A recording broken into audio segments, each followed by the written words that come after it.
Start. Good day, folks. This is Judy at Green Pastures Farm. Today we're back on a bottom here. This is on our farm that we leased in 1999. Our landowners from Dallas. This is a CRP field, or it was. And Steve, how many years did we have that in there? It's probably 20, wasn't it? It was close to 20. Close to 20 years. And so this had nothing done with it. Occasionally, the fence would fall down, the cows would get in here and graze it a little bit, but we've been mob grazing this now for about 3 to 4 years. Now this is bottom land. The gamma grass field, the original one, is back over here. And it goes all the way back to the road. We haven't been on here since April, what'd you say, Isaac? It was like April 18th. And we had 60 days. So we had 70 bulls and about 160 ewes in here. That was right before they started lambing. Took it down. And so from April 18th and today's June 24th. So we've got 2 months recovery here, roughly. About 60 days. Folks, Ben's 6'7", and he's got one right there, yeah, right there at his chest. There's everything in here though. I got it at my chin. Yeah, there, Isaac's got it at his chin. Steve, I can hardly see Steve over there. And Cindy was saying, you know, how tall it is. It's just a forest in here. Have you ever seen anything like this, Cindy? No, never. Yeah. So we did put down 3 tons of lime on here. Once it came out of CRP, there was a lot of moss growing in here, and there just wasn't much happening. And so we put down the lime, and then we hit it pretty hard last year, grazing it. I think we grazed it 4 times. But it is just a forest. I'm going to show you the gamma. So there's the eastern gamma. This was actually drilled as part of that front field. And then after I leased it, this is all put in the CRP back here. Actually, And gamma kind of went backwards actually, but now that we're grazing it correctly, given a good recovery in between, there's gamma all in here. And there's, of course, there's red clover, orchard grass, timothy, there's cheatgrass, there's you name it, it's in here. Here's the wild soybean plant, what we call stick tight. We've got 55 bulls coming this way. We're going to have them here hopefully in like 3 days, and I can't wait to get them in here because we're going to give them long, narrow rectangles. We're going to start clear there by that creek and give them a rectangle size paddock all the way to the far end. And we're doing that right now up on those hills over there above those trees. It's unbelievable the carbon you can trample on the ground, folks. It's just breathtaking. It really is. And the animals are our workforce. But look at this. I mean, there is so much forage in here. It's just nuts. So, and I've never planted timothy in here. Where'd all this timothy come from? I'll tell you where it came from. It's been dropped since this earth was formed. It's like Ian, my friend from Africa, is always saying, Greg, there's never been a seeding done that will equal what Mother Nature can do. I'm going to just step over here. Now, so this is a field. This is what we call the gamma field. If I don't get shot. Oop. There we go. I just stepped over high tensile. That's the beautiful thing about high tensile. You stand on it and step over it. So this is the original gamma field that we've been grazing with sheep and cattle for the last 20 years. And there's a lot of gamma in here too. This had the same amount of rest. This was grazed about, you know, April 18th. And long, narrow rectangles. Our water source is clear up there by the road.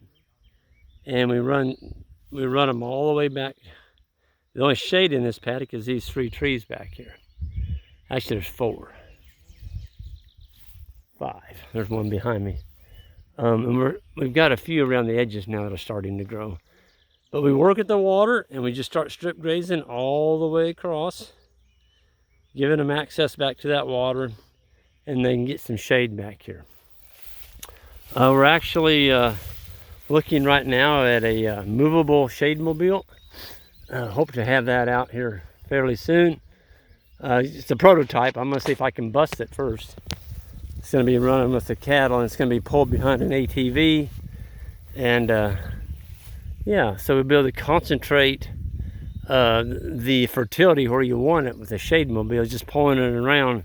It is gonna be on wheels, and it's gonna be the kind of configuration you can do it with a UTV or maybe even a four-wheeler. We're gonna find out how heavy this thing is, but it'd be interesting to use that. So watch for that on our website at greenpasturesfarm.net. And yeah, I'm in awe. I hadn't been back here, you know, because we hit this pretty hard. And I'm like, boy, it's going to take a while for that to recover, and guess what? It did. Look at the gamma grass in here. My goodness. The cows are going to get a big old bite of that gamma, or the bulls. And then there's the clover at the bottom, and all kinds of forbs in here. That's a forb, by the way. A lot of people call those weeds. We don't call anything a weed if an animal eat it. That's a forb. Look at that group of folks over there. They're standing in the grass, and it's up to their waist. It's nuts. Look at this, Greg. What you got? See where the birds were eating the gamma seed heads. Oh, cool! Look at that. It was The birds. chopped off The right birds have already chopping off on the gamma, and we just left another farm up here on the hill that Steve and Cindy bought several years ago. And coming out, Isaac, he nailed a young gamma grass plant. And where did it come from? Well, it probably came from this field. Birds are eating it. Birds are eating it and pooping it out. So we're looking at maybe buying some gamma grass seed and putting it in our cattle mineral and letting the cattle spread it. Here you can see Queen Anne's lace. Look at this. Some people call that wild carrot. Look at what something's chewing on that. And that something has got to be deer.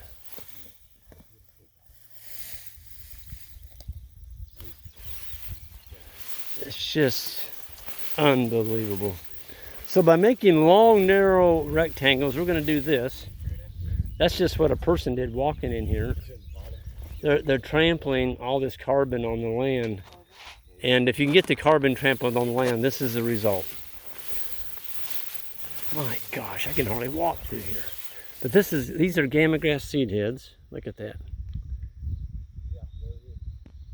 So each one of those, I'm gonna break that one off. Each one of those is a little joint. See that? That's a seed. It's got a very hard shell on it. So the thinking is, if I can feed that to the cows in their mineral, let me get my hand still, the manure, that's where it's going to end up in, and the manure will soften that shell, and there's a chance they might come up in that manure pile. Oh yeah, there's a beautiful little ladybug. See, we don't use spray, so we haven't killed the beautiful ladybugs. We need ladybugs, folks. We need lots of ladybugs. They're a neat predator. They go after stuff. Golly, if I was a cow, I would be doing backflips in this. This is unreal. Big old clump of gamma. Folks, that's one plant. That's one plant. All that. They just spread. Oh, look at this guy. He's got seed heads all over, and this one's so heavy it's bending over. Look at that. Wow. There's the pollen. Okay. Man, look at that seed on there. So we're going to get probably some natural reseeding out of this just because it's had a chance to go to seed. But the leaves themselves, see, the cattle will come in here and just take the top 8 or 9 inches of that. And they'll leave this gamma probably 10 to 12 inches high. Okay? So they're not going to overgraze it.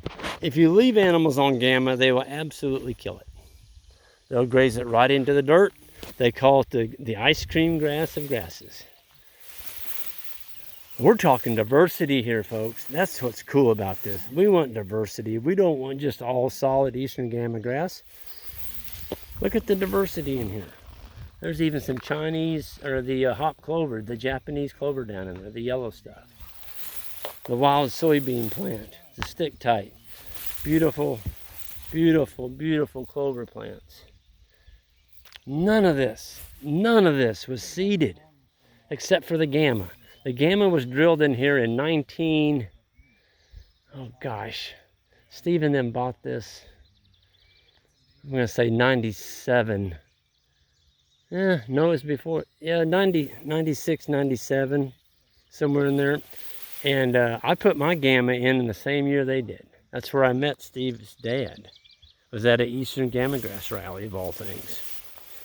It's a small world, but then years later we end up with a lifetime lease on their farm. And just tickled to death to have Steve and Cindy as landowners, some of the best people in the world. And we formed a really nice bond, partnership, just super people, like family. They treat us like family and we treat them like family. That's what you want to do with landowners. You want to build that relationship, not just people that own land. You need to build a relationship with those folks. So with that, I think I'm going to sign off. We're going to get that bull herd down here. And they are going to be some happy campers. And we're going to lay this on the ground. Hopefully I'll remember to do a video on this, what this looks like after they went through here. It's going to be something, folks.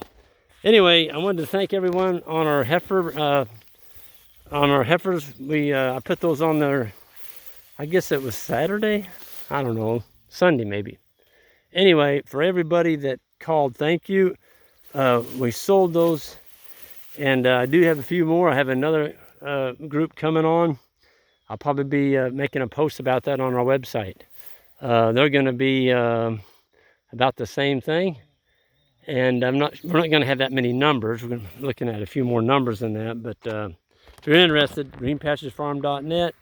And some of those of you that already emailed me about them, and when I ran out, I've still got your emails. I may be sending you all a response as well. But anyway, everyone, we'll see you all down the road. And on the way out, hit that subscribe button and hit the like. And we'll see you all down the road. Take care.